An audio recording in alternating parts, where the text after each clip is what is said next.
치매 초기 어머니 외국에 몰래 갖다 버리자는 남편.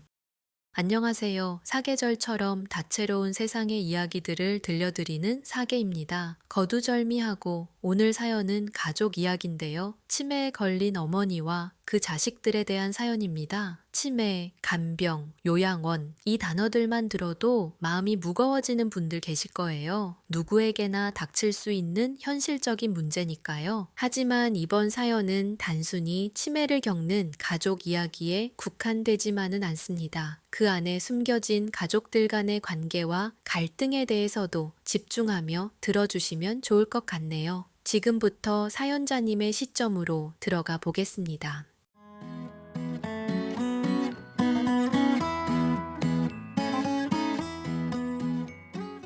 안녕하세요. 저는 48살, 결혼 20년 차입니다. 고3 아들이 하나 있고요. 시어머니와 같이 살고 있습니다. 이 이야기를 어디서부터 해야 할까요? 일단 우리 시어머니가 어떤 사람이셨는지부터 말씀드려야 할 것 같습니다. 우리 시어머니는 참 좋은 분이세요. 본인만 좋은 성품이신 게 아니라 남편과의 사이도 무척 좋으셨습니다. 시아버지도 못지않게 따뜻하고 다정한 분이셨거든요. 시어머니도 시아버지도 두 분 다 직업이 선생님이셨어요. 교사 부부셨던 셈이지요. 연애도 처녀총각 시절에 같은 학교에 발령이 난 신규 교사로 만나서 시작했고, 그러다 긴 연애 끝에 결혼하신 걸로 알고 있어요. 두 분 다 인기도 많으셨다는데 결국 첫사랑이 결혼에 성공한 것이죠. 평생을 학생들 가르치는 데에 진심이었고 교육관도 비슷해서 두 분은 부부라기보다 친구처럼 늘 재밌고 다정하게 서로를 대하셨어요. 집안일뿐만 아니라 일 얘기도 많이 나누시고 대화가 정말 많으셨던 사이였습니다. 특히 시아버지는 어머니에게 정말 다정하셨어요. 무슨 일이든 그건 당신이 맞지, 당신이 고생했어 라고 칭찬해 주시고 인정해 주시며 늘 그렇게 어머니 편을 들어주시던 분이었거든요. 그러니 집안 분위기가 안 좋을 수가 있을까요? 금슬이 좋은 부모님 덕분에 늘 따뜻한 가정이었다고 합니다. 자식은 딸 하나, 아들 하나, 이렇게 둘을 두고 계셨어요. 그 중에 아들이 제 남편입니다. 막내지요. 그런데 남편이 막 고등학생이 됐을 무렵 큰 누나가 20살도 되기 전에 병으로 세상을 떠나는 일이 생겼습니다. 아무 걱정 없이 화목하기만 하던 집안에 갑작스레 생긴 풍파였지요. 그때부터 집안 분위기가 말 그대로 훅 꺼져버렸다고 들었습니다. 특히나 큰딸을 애지중지 아끼셨던 시어머니는 마치 인생의 목적을 잃은 듯이 울적해 하셨고, 시아버지는 그런 시어머니가 버틸 수 있게 온 신경을 쏟으셨지요. 남편은 하필 그 시기에 사춘기를 겪었습니다. 부모의 사랑과 관심이 가장 필요한 시기인데 집안의 모든 관심은 살아서도 죽어서도 큰 누나에게 가 있으니 오죽 외로웠을까요? 남편이 저와 연애하고 결혼 준비할 때 한 번 술김에 이런 말을 한 적이 있어요. 세상 모든 아이들에게 좋은 선생님이면 뭐하냐고. 자기 자식 마음에는 대못을 박은지도 모르는 분들인데 라고 말이지요. 그 말을 들었을 때 그 한마디로 집안의 모든 상황이 그려졌습니다. 그리고 남편이 너무 짠해지더라고요. 그래서 저는 그 사람이 저와 결혼해서만큼은 빈 공간을 느꼈던 그 외로움을 꽉 채워주고 싶었습니다. 그 덕분인지 저희 부부 사이는 정말 좋습니다. 신혼 때부터 결혼한 지 20년이 된 지금까지도요. 그런데 남편은 어쩐지 부모님에 대한 마음이 완전히 풀리지 않은 사람 같았어요. 사춘기는커녕 이제 쉰이 다 되어가는데도 그렇습니다. 겉으로는 아무렇지 않게 부모님을 대합니다. 전화도 꼬박꼬박 드리고 명절도 챙기고 겉으로 보기엔 그저 무난한 아들입니다. 그런데 가끔, 정말 가끔 술을 조금 마신 날이면 속에 묻어둔 말이 흘러나옵니다. 난 그 집에서 투명 인간이었어 라고요. 그런 말을 들을 때마다 저는 애써 웃으며 넘기려고 노력했습니다. 남편 편을 들어주면 괜히 시부모님을 함께 원망하는 게 될 것 같았고, 그렇다고 남편에게 그게 아니라고 말하기에는 그 상처가 너무 깊어 보였기 때문이지요. 남편은 중얼거리듯이 덧붙였습니다. 누나가 죽은 그 날부터 나는 그냥 누나 대신 살아남은 애가 됐다고요. 살아남은 애, 그 표현이요. 듣는데 너무 마음이 아프더라고요. 애써 밝게 웃던 그의 얼굴 뒤에 그 시절의 그림자가 아직도 붙어 있는 것 같아서요. 그렇게 저는 결혼 내내 남편에게 더 잘해주려고 했습니다. 괜히 더 다정하게 굴고, 괜히 더 안아주고, 괜히 더 당신은 소중해 라는 말을 반복했습니다. 그런데요, 어쩌면 그때마다 어른이 된 지금의 남편이 아닌 어린 시절의 그 아이를 달래주고 있었는지도 모르겠습니다.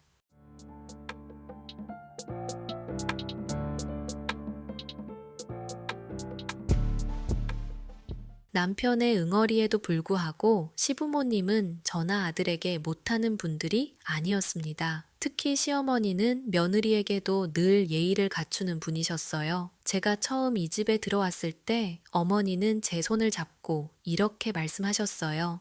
뭐든 말하고 싶은 게 생기면 주저없이 편하게 이야기하라고요. 한 식구니까 말이지요. 그 말이 참 좋았습니다. 하지만 이상하게도 어머니 본인은 정작 자기 마음 이야기를 잘하지 않으셨어요. 어쩌다 큰딸 이야기가 나오면 미소를 짓다가도 말끝이 흐려졌고, 따님의 제를 지내기 위해 절에 다녀오는 날이면 집 안이 하루 종일 조용했습니다. 따님이 돌아가신 지 벌써 20년이 됐음에도 시부모님은 여전히 지극정성으로 때마다 절에 가시거든요. 그런데 갈 때마다 저나 남편은 집에 두고 두 분이서만 다녀오세요. 말씀으로는 괜히 저희들 신경 쓰게 하기 싫다고는 하시는데 눈치상 두 분이서만 조용히 보내고 싶어 하시는 것 같아요. 남편은 그것조차 마음에 들어 하지 않습니다. 한 가족인데 꼭 두 분이서만 비밀을 나누는 느낌이 들어서 소외감이 든다고요. 저는 솔직히 양쪽 입장이 전부 다 이해가 됐어요. 평생을 그렇게 느껴와서 고립된 느낌을 받는 남편도 이해가 됐고요. 이미 저 세상으로 보낸 딸, 조용하게 추모하고 싶어 하는 부모님도 이해가 되고요. 그렇게 우리 집안은 겉으로 보기엔 더할 나위 없이 화목하고 평범해 보이지만 속으로는 말 못할 감정들로 골문 채 세월을 보내고 있었습니다. 그러던 중 1년 전 예상치 못한 사건으로 인해 새로운 국면을 맞이했지요. 시어머니의 평생 단짝이셨던 시아버지가 갑자기 돌아가신 겁니다. 평소에 지병이 있으셨던 것도 아닌데 주무시다 정말 말 그대로 예상치 못한 순간에 돌아가셨어요. 저와 남편이 놀란 것은 둘째치고 한 이불 덮고 같이 주무시다 일어나 계셨던 어머니가 정말 많이 놀라셨지요. 얼마나 충격을 받으셨는지 남편과 제가 이후 장례식 일정을 진행하는 동안에도 어머니는 눈물 한 방울 못 흘리셨어요. 마치 실어증에 걸린 것처럼 어떤 감정도 말도 내비치시지 않으셨습니다.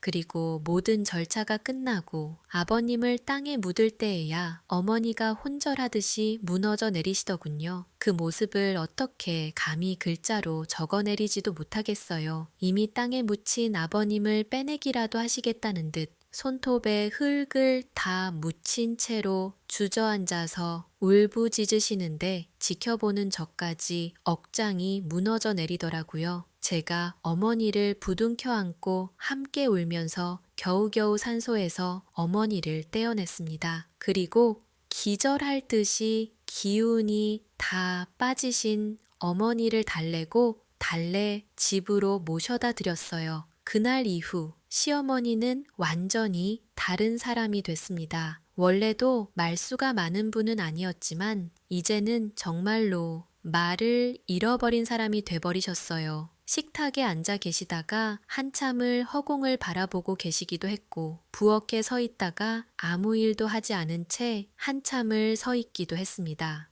처음엔 상실감 때문이라 생각했습니다. 평생을 남편 옆에서 같이 늙어갈 줄 알았던 사람이었으니까요. 그런데 시간이 지나도 어머니는 좀처럼 회복되지 않았습니다. 오히려 더 약해졌습니다. 몸도 약해졌고 무엇보다 마음이 무너져 갔습니다. 그게 옆에서 지켜보는 제 눈에도 보일 정도로요. 그런 어머니가 너무 안쓰러워서 어떻게든 돕고 싶었습니다. 그래서 설득 끝에 정신의학과에 모시고 갔어요.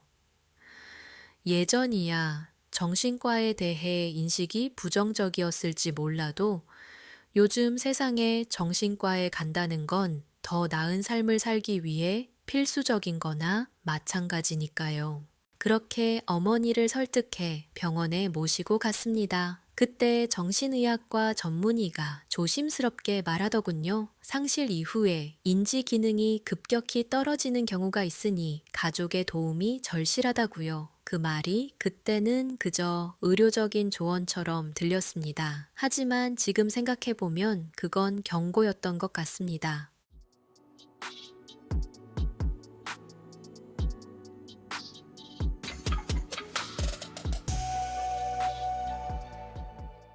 그날 이후로 저희는 어머니를 혼자 두지 않으려고 애썼습니다. 처음엔 남편도 그랬어요. 퇴근하면 가장 먼저 어머니 방문을 열어 안부를 묻고 주말이면 어머니가 좋아하시는 음식도 사오고 잠 못 이루는 밤엔 같이 거실에 앉아 TV를 틀어드리기도 했습니다. 그런데 사람 마음이라는 게 참 이상하죠. 처음엔 안쓰러움이었는데 시간이 지나니까 피로가 되더라고요. 어머니는 점점 무너져 갔고 남편은 점점 날카로워졌습니다. 정확히 말하면 남편은 어머니가 약해지는 걸 견디지 못했습니다. 예전에 어머니는 교사답게 단정했고 말 한마디에도 중심이 있었고 남편이 틀린 말을 하면 그건 이렇게 해야지 하며 똑바로 눈을 보고 타일러 주시던 분이었습니다. 그런데 이제 어머니는 본인이 계속 자식들에게 짐만 되는 것 같다며 버릇처럼 미안하다는 말씀만 늘어놓으셨습니다. 그 말이 반복될수록 남편은 더 거칠어졌습니다. 평소엔 정말 다정한 사람인데 유독 엄마가 약해지는 순간에 짜증이 늘더라고요. 처음엔 저도 힘드니까 그럴 수 있지 라고 생각하며 이해하려 했습니다. 하지만 어느 순간부터는 그 말들이 툭툭 어머니의 자존심을 깎아내리는 칼처럼 느껴졌습니다. 제가 어머니라고 생각하고 입장을 바꿔보니까 속이 후벼 파지는 느낌이더라고요. 그래서 제가 한 번은 남편에게 말했어요. 당신 어머니한테 그러면 안 돼. 남의 집 어른한테도 그렇게 안 하잖아. 라고요. 남편은 잠깐 말이 없더니 마치 변명처럼 고개를 숙였습니다. 그리고는 쓸쓸하게 웃고는 했습니다. 누나가 생각나서 더 그러는 것 같다고요. 그 솔직하고도 뼈아픈 말을 듣고 나면 제가 뭐라고 할 수가 없더라고요. 남편도 아프고 어머니도 아프고 유일하게 중재자셨던 아버님은 안 계시고요. 저는 그 사이에서 가족이 깨지지 않게 붙잡느라 하루하루를 버텼습니다. 그러는 사이 어머니는 점점 더 작아지시기만 했습니다. 그리고 그때부터였던 것 같습니다. 어머니의 건망증이 눈에 띄게 심해진 게요. 처음엔 아주 사소했어요. 약을 먹고도 나 약 먹었니? 를 반복하신다거나 냉장고 문을 열어두고 방에 들어가 계신다거나 하는 것들이요. 처음에는 어머니도 자신에게 이런 일이 벌어졌다는 걸 인지하지 못하셨습니다. 그러다 하나둘 깨닫기 시작하면서부터 큰 충격을 받으신 것 같더군요. 특히나 퇴직하기 전까지 너무도 똑부러지시고 현명하게 교직에 서셨던 분이라 더 그러신 것 같았습니다. 어머니는 자신에게 찾아온 이 변화가 무척 두려우신 것 같았어요. 그래서였습니다. 병원에 가자는 이야기에 방 안에 꽁꽁 숨어버리신 건요. 자신은 치매가 아니라고, 절대 아니라고 완강하게 말씀하시는 그 말이 너무 처절해서 저는 더 이상 억지로 어머니를 끌고 병원에 갈 수가 없었습니다. 그런데 그 일을 미루는 동안 우리에게는 더 큰 일이 닥치고 있었습니다. 작지만 거대한 돌풍을 일으키는 나비 효과처럼 우리 가족에게 균열을 일으킬 만한 일들이요.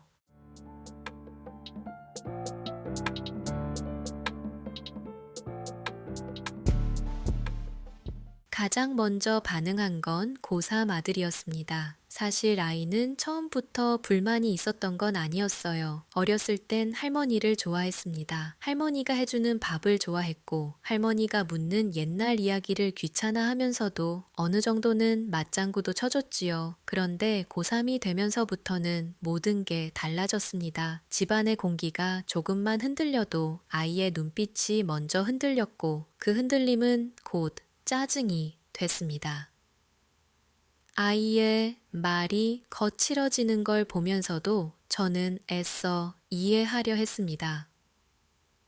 입시라는 게 그 나이 아이들을 얼마나 예민하게 만드는지 알거든요. 그런데 어느 날부터였을까요? 한참 예민해진 환경에서 아이는 할머니를 사람으로 보기 시작한 게 아니라 변수로 보기 시작했습니다. 내 인생에 끼어든 변수, 내 성적에 영향을 주는 변수, 내 수능을 흔들 수 있는 변수 같은 걸로요. 그 시선이 저는 가장 무서웠습니다. 그 사건은 중요한 모의고사를 앞둔 밤에 터졌습니다. 아이 아빠는 그날 출장이 있어서 집을 비운 상태였어요. 아들이 새벽까지 책상에 앉아 있었고 저는 거실에서 빨래를 개다 잠깐 졸았던 날이었습니다. 새벽 2시쯤이었나 봐요. 저는 누가 뭔가를 말하는 소리에 잠에서 깼습니다. 처음엔 아주 작은 소리였어요. 어느 순간부터 그 소리가 떨리고 급기야 울음으로 바뀌었습니다. 저는 순간 정신이 번쩍 들어 거실로 뛰어나갔습니다. 시어머니가 현관 한가운데 서 있었습니다. 맨발로 잠옷만 입고 계신 채로요. 그 모습은 마치 길을 잃은 사람 같았어요. 눈은 뜨고 있는데 초점이 없고 손은 공중을 더듬고 입에서는 계속 같은 말이 반복됐습니다. 시아버지를 부르고 계셨어요. 마치 나도 데려가달란 듯한 뉘앙스의 중얼거림이 반복돼 있었습니다. 저는 그 자리에 굳어버렸어요. 솔직히 너무 무섭더군요. 차가운 현관 타일 바닥을 밟고 계신 어머니를 빨리 집 안으로 다시 모시고 와야 하는데 쉽게 몸이 움직이질 않았어요. 그 순간에 어머니는 제가 알고 있던 우리 시어머니가 아니었습니다. 교사였던, 단정했던, 중심이 있었던, 누구에게도 흐트러진 모습을 보이지 않던 그 어머니가 아니라 그냥 혼자 남겨진 사람이었습니다. 저는 겨우 힘을 쥐었자네 어머니에게 달려가 몸을 감싸 안았습니다. 괜찮다고, 제가 있다고 다독여 드렸는데 그런데도 어머니는 제 어깨를 붙잡으면서 계속 허공을 보고 계셨습니다. 그러시면서 눈물을 뚝뚝 흘리시더라고요. 처음엔 작은 울음으로 시작된 것이 점점 커지고 울부짖음으로까지 변했습니다. 그 소리가 얼마나 컸는지 결국 공부하던 고3 아들의 방문이 벌컥 열렸습니다. 아들이 문틈으로 얼굴을 내밀더니 어머니를 한 번 보았고 저를 한 번 보았고 그리고 아주 낮고 날카로운 목소리로 말했습니다. 나 내일 시험 진짜 중요하다고. 이거 망치면 수능까지 망치는 꼴일 거라고 말이죠.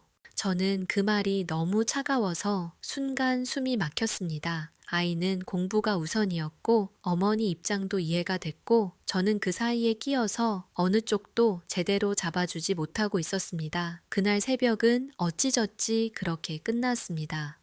어머니는 겨우 달래서 방에 눕혔고 아들은 다시 방으로 들어가 문을 쾅 닫았고요. 그 새벽 내내 거실에 혼자 앉아 저는 생각했지요. 어쩌면 이게 시작일지도 모르겠다고요. 그리고 그 예상이 현실이 된 건 얼마 후였습니다. 며칠 뒤 더 큰 일이 터졌습니다. 그날은 제가 잠깐 마트에 다녀온 사이였어요. 아들에게서 전화가 왔습니다. 빨리 집에 오라고요. 집에 이상한 냄새가 난다고요. 저는 순간 심장이 철렁 내려앉았습니다. 아니나 다를까 집에 들어서자마자 코를 찌르는 냄새가 나더군요. 온몸에 털이 쭈뼛 서며 소름이 올라왔습니다. 분명히 타는 냄새였어요. 연기도 풀풀 나고 있었고요. 주방으로 뛰어가 보니 가스레인지 위에 냄비가 올려져 있었고 안에는 뭔가가 검게 눌러붙어 연기가 나고 있었습니다. 저는 손이 떨리는 채로 가스를 껐습니다. 뒤에서 아들이 거의 울먹이듯 말했습니다. 학원 갔다 돌아와 보니 갑자기 집에 연기가 자욱했다고요. 집에는 어머니 혼자 계셨지요. 순간 가슴이 철렁하더군요. 집 앞 마트 잠깐 다녀오는 사이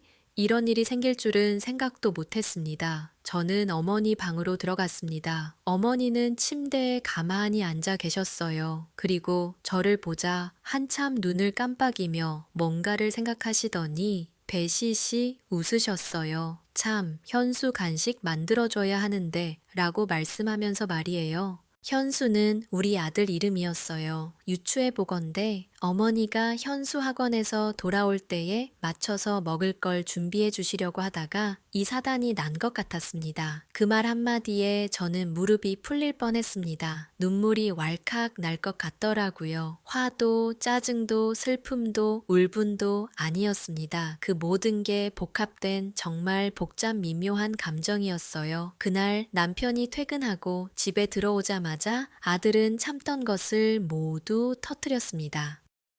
이 집에서 더 이상 못 살겠다고, 아무래도 수능 망칠 것 같아서 너무 기분이 안 좋다고, 지금껏 그래 본 적도 없는 애가 온갖 짜증을 다 내더라고요. 남편은 아무 말 없이 주방에 남아있는 냄비를 보고 그 흐름이 묻은 레인지 주변을 보고 아주 천천히 고개를 들었습니다. 그리고 어머니 방 쪽을 바라보며 조용히 말하더군요. 그건 저에게 하는 말 같기도 혼잣말 같기도 했습니다. 남편은 위험하다라고 중얼이고 있었어요. 그 말이 어머니에게 향하는 말인지 우리 삶을 향하는 말인지 그때는 미처 몰랐습니다. 그리고 우리 가족이 조금씩 어긋나고 있다는 사실도요.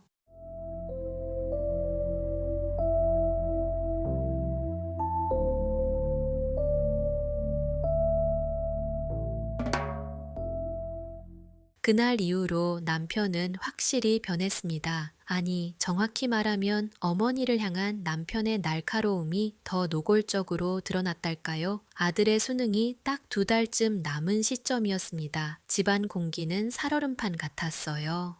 이러다 애 인생 망치면 어머니가 책임질 거냐면서 남편은 무슨 일 하나 터지기만을 기다리며 이를 부득부득 갈고 있는 사람 같았지요. 저는 남편을 붙잡고 말했습니다. 그러니까 이럴수록 더 좋은 병원을 알아보고 검사 받아서 치료해야 할 것 아니냐고요. 하지만 남편의 반응은 시니컬하기만 했습니다. 그리고 말했습니다. 엄마는 이미 치매에 들어섰고 이제 더 심해질 일만 남았으니 모든 게 망가지기 전에 정리해야 한다고 말이지요. 정리. 그 단어가요. 왜 이렇게 등골이 오싹하게 들렸는지 모르겠어요. 정말 소름 끼치는 일이잖아요. 사람을 정리한다는 말이요. 며칠 뒤 남편은 팜플렛을 들고 왔습니다. 해외 요양원에 대한 정보가 담겨 있는 미니북이었어요. 사진 속 노인들은 다 웃고 있었고 정원은 밝았고 시설은 꼭 호텔 같았지요. 모든 게 정말 좋아 보였어요. 친절해 보이는 서비스 시스템 속에 무엇보다 합리적인 비용이라는 문구가 크게 적혀 있었습니다. 남편은 말하더군요. 여긴 엄마처럼 치매 증상이 있는 사람들이 모여 있는 곳이라고요. 충분한 돌봄을 받을 수 있고 기후도 따뜻하고 시설도 좋고 무엇보다 중요한 건 한국보다 훨씬 저렴한 가격에 엄마를 모실 수 있다고요. 처음엔 좀 의아했습니다. 어머니를 집에서 모시는 게 힘들다면 국내에도 충분히 좋은 요양원들이 많이 있으니까요. 주변에 괜찮은 데가 없는지 저도 한번 알아보겠다고 나서니 남편이 단호하게 말리며 못을 박았습니다. 엄마는 누나와 아버지에게서 못 벗어나서 저렇게 병이 생겨버린 거라고요. 모든 일이 벌어진 한국을 떠나 새로운 곳에서 새로운 사람들과 함께 시간을 보내야 마음이 더 가벼워질 거라고요. 그 말을 들으니 저도 마음이 묘하게 동하더라고요. 그때는 남편 말이 꼭 맞는 말 같았습니다. 제가 흔들리는 걸 느꼈는지 남편이 한 번 더 쐐기를 박았습니다. 아들 수능 끝나면 어차피 여유도 생기니 엄마 보러 해외여행 겸 자주 찾아뵈면 된다고요. 그 말에 저도 모르게 고개를 끄덕이고 말았습니다. 제가 왜 남편 말에 동의했는지 그 이유에 대해 지금 생각해보면 끔찍하고 스스로가 원망스러워요. 솔직히 저도 지쳤던 거예요. 저도 숨 좀 쉬고 살고 싶었던 겁니다. 그 사실을 인정하는 순간 제가 얼마나 추한 인간인지 뼈저리게 느껴져서 저는 아직도 그때의 저를 똑바로 바라보지 못합니다.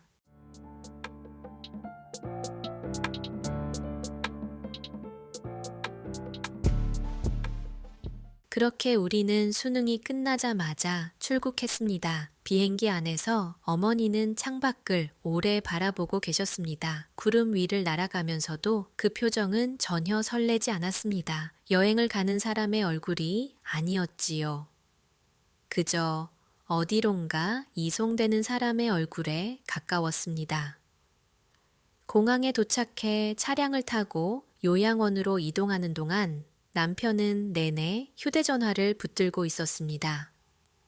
시설 사진을 다시 확인하고 계약서를 다시 읽고 마치 모든 선택이 합리적이었다는 증거를 스스로에게 확인받듯이요.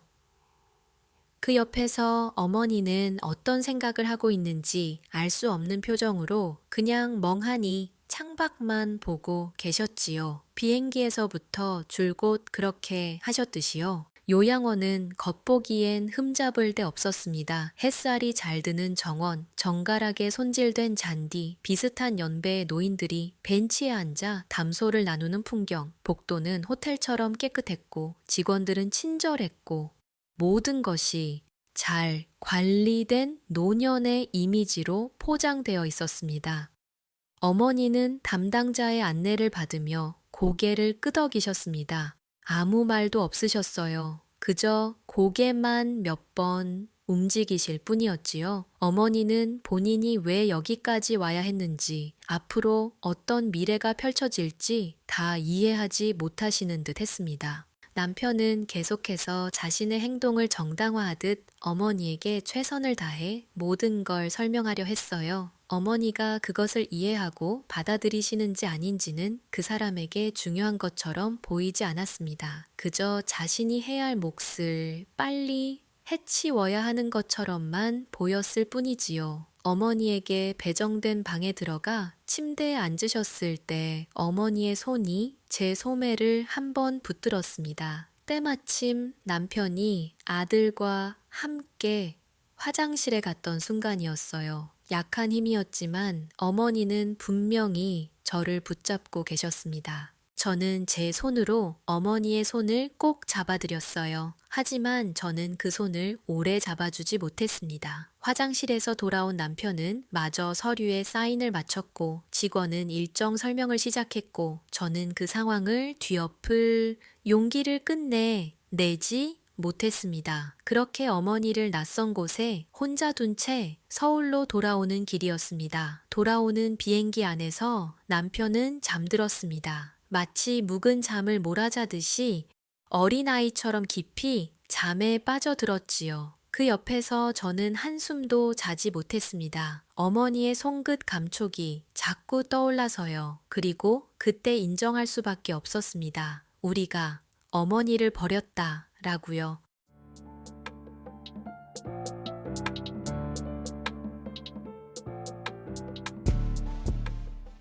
집에 돌아오고 얼마 지날 동안 집은 이상할 만큼 조용했습니다. 조용한 게 편해야 하는데 그 조용함이 낯설더군요. 식탁 위에 어머니의 약통이 없었고 부엌에 놓인 어머니 전용 컵도 치워져 있었고 현관 신발장 아래 늘 놓여 있던 낮은 운동화도 보이지 않았습니다. 어머니를 낯선 곳에 두고 온 지 일주일 정도 지났을까요? 퇴근한 남편이 소파에 앉아 길게 숨을 내쉬며 말했습니다. 술기운이 묻어나는 숨이었어요. 눈을 감고 말하더군요. 이제 좀 살겠다 라고요. 그 말이 공기 중에 오래 떠 있었습니다. 저는 미처 대답하지 못했습니다. 그리고 느꼈어요. 이 집이 너무 넓게 느껴진다고요. 그 이질적인 느낌이 저를 무척 서늘하게 만들었습니다. 어머니를 두고 온 뒤 우리는 생각보다 빨리 일상으로 돌아갔습니다. 아들은 수능 후 모처럼 찾은 자유를 만끽했고 남편은 다시 회사에 집중했고 저 역시 집안일과 미뤄뒀던 각종 일정에 묻혀 하루하루를 보냈습니다. 처음 한 달은 어머니와 영상통화를 하자고 몇 번 이야기가 나왔습니다. 남편은 시차가 안 맞는다. 어머니가 적응하시는 중이라 정신없을 거다. 시설에서 연락 오면 그때 가보자. 라며 자꾸 미루더군요. 저도 굳이 먼저 나서지 않았습니다. 합리적인 선택이었다고, 우리가 할 수 있는 최선이었다고 스스로를 설득하느라 바빴습니다. 2달이 지났을 때쯤 어머니가 쓰시던 방이 서재로 바뀌었습니다. 아들이 책과 피규어를 쌓아두기 시작했고 남편은 그 방문을 자연스럽게 열고 닫으며 업무 공간으로 썼습니다. 3달이 조금 넘었을 무렵 우리는 아직 한 번도 어머니를 보러 가지 않았습니다. 그리고 그날이 왔습니다. 그날은 아들이 원하던 대학에 최종 합격했다는 발표가 난 날이었습니다. 남편은 퇴근길에 축하 케이크를 사왔고 저는 오랜만에 집에서 진수성찬을 차려놓고 고기를 구웠습니다. 거실에서는 웃음이 끊이질 않았고 남편은 들뜬 얼굴로 몇 번이나 휴대폰으로 아들의 합격 통지서를 들여다봤죠. 아들은 설레는 목소리로 미래 이야기를 하고 있었습니다. 대학에 가면 뭘 하고 싶다, 알바를 해서 선물을 사주겠다 등등 장밋빛 미래를 상상하는 아들의 얼굴이 참 활기차 보였습니다. 집안 가득 안도감과 평안함이 채워져 있었지요. 그때였습니다. 딩동 하고 초인종이 울렸어요. 평소와 달리 그 소리가 유난히 크게 들렸습니다. 저는 별 생각 없이 현관으로 걸어갔습니다. 이 시간에 집에 찾아올 사람이 없는데 누군지 의문을 가지면서요. 문을 열고 저는 그대로 그 자리에 굳어버렸습니다. 어머니가 서 계셨어요.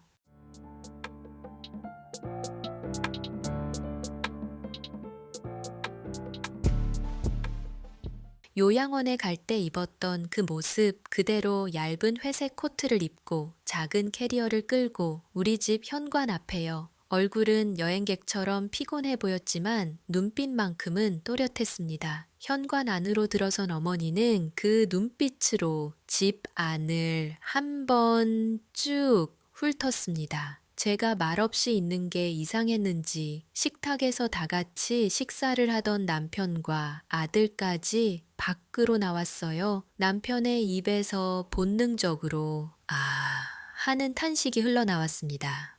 그 이후로 우리 3사람, 아니 우리 4사람 모두 아무 말도 하지 않았어요. 어머니는 천천히 집 안으로 들어오셨습니다. 그리고 익숙한 신발장 아래를 보셨습니다. 자신의 운동화가 없다는 걸 확인하듯이요. 마지막으로 거실과 식탁 위를 둘러보셨습니다. 테이블 위 케이크, 진수성찬으로 차려진 음식들과 고기 냄새, 그 모든 걸 확인한 어머니의 얼굴이 굳어졌습니다. 그 표정은 치매 환자의 멍한 얼굴이 아니었습니다. 좋아 보이는구나. 그 한마디가 공기 중에 떨어졌습니다. 긍정의 말 같았지만 전혀 긍정적으로 들리지 않았습니다. 남편이 그제야 입을 열었습니다. 어떻게 온 거냐고, 연락도 없이 왜 갑자기 왔냐고, 그리고 마지막으로 덧붙였지요. 괜찮으신 거냐고요. 어머니는 남편을 똑바로 보며 말씀하셨습니다. 연락이 없었던 건 너희가 받지 않아서였기 때문이라고요. 우리는 동시에 서로를 바라봤습니다.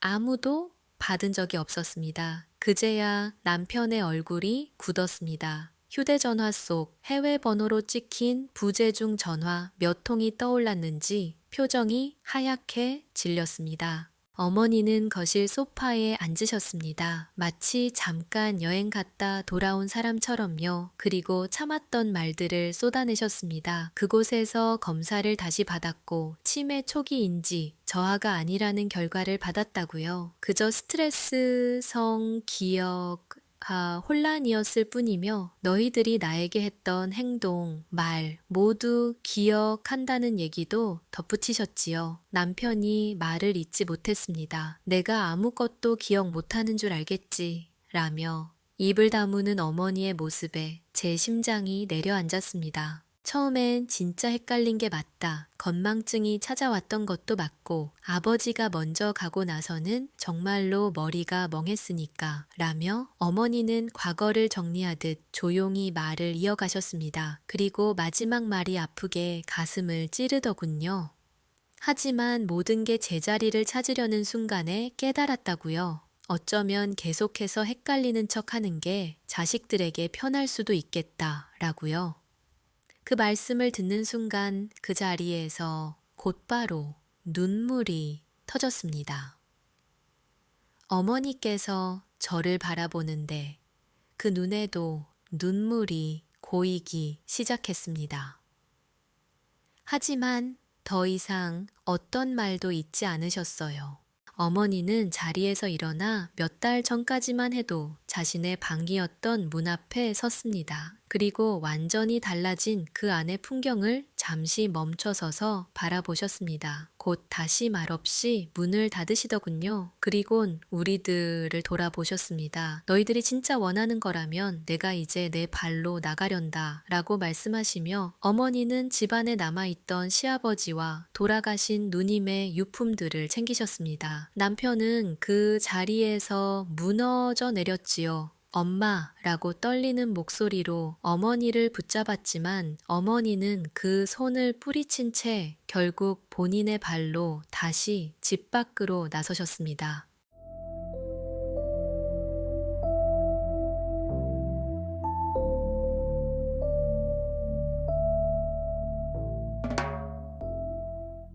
그날 밤 아들의 대학 합격 축하 파티는 그대로 끝났습니다. 케이크는 반도 먹지 못했고 고기는 식은 채로 남았습니다. 어머니는 이제 영원히 이 집에는 발도 들이지 않겠다는 듯 떠나셨습니다. 어릴 적 시아버지와 만나셨던 고향으로 내려가신 것 같아요. 집을 떠나시기 전 어머니가 하셨던 그 말씀이 오래도록 제 가슴에 사무칩니다. 죽는 것보다 더 가슴 아픈 건 살아있음에도 죽은 사람 취급을 받는 거라고요. 그 말씀이 몇 달이 지난 후까지 제 마음을 이리도 아프게 후벼 파네요. 알고 있습니다. 어쩌면 남편에게 책임을 전가하며 저는 조금 가벼워지고 싶은 건지도 모르겠다는 걸요. 하지만 이 사연을 보내고 있는 것만으로도 사실 저는 아무것도 나서지 못한 채 방관하고 있던 제 자신이 얼마나 나빴던 건지 역시 누구보다 잘 알고 있을지도 모릅니다. 이 글을 마치면 용기를 내서 어머니가 계신다는 고향으로 내려가 보려고 합니다. 어머니는 저를 만나주시지 않을지도 모르고 더 이상 우리 이야기를 아무것도 듣지 않으려고 하실지도 모르겠어요. 그럼에도 며느리의 도리가 아니라 사람 대 사람으로서 어머니의 손을 한번 꼭 잡아드리고 싶은 마음에 가보려고 합니다. 이 이야기를 듣는 분들이 저를 욕하셔도 좋고 저희 가족을 비난하셔도 좋습니다. 다만 세상에는 다양한 사연을 가진 가족들이 많잖아요. 저희 가족처럼 사랑하는 가족을 먼저 하늘로 보내신 분들도 있을 테고 그로 인해 각자의 슬픔을 간직한 채 서로를 찌르는 분들도 있을지 모릅니다. 주제 넘게 마지막으로 한마디를 남기자면 그럼에도 불구하고 끝까지 서로를 외면하지는 말았으면 좋겠습니다. 정말로 파국으로 모든 게 끝나버리기 전에 마지막으로 서로의 마음을 한 번만 진심으로 들여다봐준다면 남은 가족들끼리라도 다시 힘내서 잘 살아볼 수 있지 않을까요? 이야기가 길어졌습니다. 어머니를 다시 뵌다는 게 솔직히 내심 두렵기도 하네요. 우리 가족이 부디 다시 한번 힘을 낼 수 있기를 마지막으로 간절히 바라봅니다.